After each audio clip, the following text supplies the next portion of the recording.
തൃശൂർ പാമ്പാടി നെഹ്റു കോളേജിൽ മരിച്ച ജിഷ്ണുവിന്റെ ശരീരത്തിൽ കൂടുതൽ മുറിവേറ്റതിന്റെ പാടുകൾ. ജിഷ്ണുവിന്റെ കയ്യിലും മുറിവുകളുടെ ചിത്രങ്ങൾ പുറത്തായിരിക്കുന്നത്. ജിഷ്ണുവിന്റെ അരയുടെ ഭാഗത്തും മർദ്ദനമേറ്റതിന്റെ പാടുകളുണ്ട്. പോസ്റ്റ്മോർട്ടം റിപ്പോർട്ടിൽ ഈ മുറിവുകളെക്കുറിച്ച് പരാമർശമില്ല. അതേസമയം ഈ സാഹചര്യത്തിൽ കോടതിയുടെ മേൽനോട്ടത്തിൽ അന്വേഷണം വേണമെന്ന ശക്തമായ ആവശ്യവുമായി ബന്ധുക്കൾ കോടതിയെ സമീപിക്കുന്നു. വിവരങ്ങളുമായി ഇപ്പോൾ പി വി കുട്ടൻ ഞങ്ങളുടെ പ്രതിനിധി ചേരുന്നു. പി വി കുട്ടന് നേരത്തെ തന്നെ ജിഷ്ണുവിൻ്റെ ശരീരത്തിലെ മുറിവുകളെ സംബന്ധിച്ച് പീപ്പിൾ ടി വിയാണ് വാർത്ത പുറത്തുവിട്ടത്.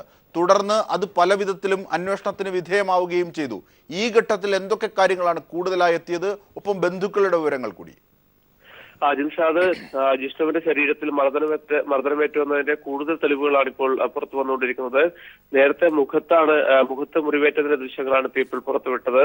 ഇപ്പോൾ കൈകൾക്കും അതുപോലെ തന്നെ അരഭാഗത്തും കാലിനടിയിലും ഒക്കെ മർദ്ദനമേറ്റു എന്നാണ് വ്യക്തമായിക്കൊണ്ടിരിക്കുന്നത്. ഇതിൽ കൈകൾക്ക് മർദ്ദനമേറ്റതിന്റെ പാടുകളാണ് പുതിയ ഫോട്ടോയിലൂടെ പുറത്തു വന്നിരിക്കുന്നത്. മൃതദേഹം ഇൻക്വസ്റ്റ് ചെയ്ത സമയത്ത് പോലീസ് ഫോട്ടോഗ്രാഫർ ഇത്. എന്നാൽ ഈ മുറിവുകളെ പറ്റി ഇൻക്വസ്റ്റ് റിപ്പോർട്ടിൽ പരാമർശിച്ചെങ്കിലും പോസ്റ്റ്മോർട്ടം റിപ്പോർട്ടിൽ ഈ മുറിവുകളെ പറ്റി പറയുന്നില്ല. ഇത് സംബന്ധിച്ച് അന്വേഷണ ഉദ്യോഗസ്ഥർ ഈ മൃതദേഹം പോസ്റ്റ്മോർട്ടം നടത്തിയ PG വിദ്യാർത്ഥിയിൽ നിന്ന് മൊഴിയെടുത്തു എന്നാണ് നമുക്ക് അറിയാൻ വേണ്ടി സാധിക്കുന്നത്. ഈ ഘട്ടത്തിൽ അന്വേഷണം കോടതിയുടെ മേൽനോട്ടത്തിൽ ആവശ്യപ്പെട്ടുകൊണ്ട് ജിഷ്ണുവിന്റെ ബന്ധുക്കൾ ഹൈക്കോടതിയെ സമീപിക്കാൻ വേണ്ടി ഒരുങ്ങുകയാണ്. അവർ ഇക്കാര്യം മാധ്യമങ്ങളോട് അറിയിച്ചിട്ടുണ്ട്. അതേസമയം തന്നെ സർക്കാരിലും അന്വേഷണ സംഘത്തിലും പൂർണ്ണ വിശ്വാസമുണ്ടെന്നും ജിഷ്ണുവിന്റെ ബന്ധുക്കൾ പറഞ്ഞു. തീർച്ചയായും കുട്ടൻ, അതായത് സർക്കാരിലും ഈ അന്വേഷണത്തിന്റെ സംവിധാനങ്ങളോടും പൂർണ്ണ വിശ്വാസമുണ്ടെങ്കിലും ഇത്തരം ഒരുപാട് സംശയങ്ങൾ ബാക്കി നിൽക്കുന്നു. പീപ്പിൾ TV പുറത്തുവിട്ട വാർത്തകൾ ഇപ്പോൾ പോസ്റ്റ്മോർട്ടം റിപ്പോർട്ടിൽ പുറത്തെത്തുമ്പോൾ പലതിലും ചില അവ്യക്തതകൾ. ഈ സാഹചര്യത്തിലാണോ കുടുംബത്തിന്റെ ആവശ്യം, കോടതിയുടെ മേൽനോട്ടത്തിൽ അന്വേഷണം നടത്തണമെന്ന ആവശ്യം കൂടുതൽ പ്രസക്തമാകുന്നത്? ജിംഷാദ്, ബന്ധുക്കൾക്ക് ഞാൻ നേരത്തെ സൂചിപ്പിച്ചതുപോലെ തന്നെ ഈ അന്വേഷണ സംഘത്തിൽ പൂർണ്ണ വിശ്വാസമുണ്ട് എന്നാണ് ബന്ധുക്കൾ പറയുന്നത്.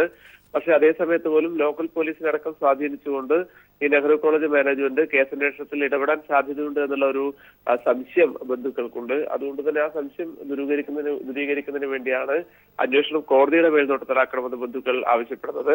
ഈ ആവശ്യം ഉന്നയിച്ചുകൊണ്ട് ഹൈക്കോടതി സമീപിക്കാനാണ് ബന്ധുക്കൾ ഇപ്പോൾ തീരുമാനിച്ചിരിക്കുന്നത്. ശരി കുട്ടൻ, പി വി കുട്ടനാണ് വിവരങ്ങൾ നൽകിയത്. ജിഷ്ണുവിൻ്റെ ശരീരത്തിൽ കൂടുതൽ മുറിവേറ്റതിൻ്റെ പാടുകളാണ് പുറത്തെത്തുന്നത്. അതേസമയം തന്നെ കോടതിയുടെ മേൽനോട്ടത്തിൽ അന്വേഷണം വേണമെന്ന ആവശ്യവുമായി ബന്ധുക്കൾ കോടതിയെ സമീപിക്കുന്നു. ഇതിൻ്റെയൊക്കെ വിവരങ്ങളാണ് പി വി കുട്ടൻ ഞങ്ങളുടെ പ്രതിനിധി നൽകിയത്.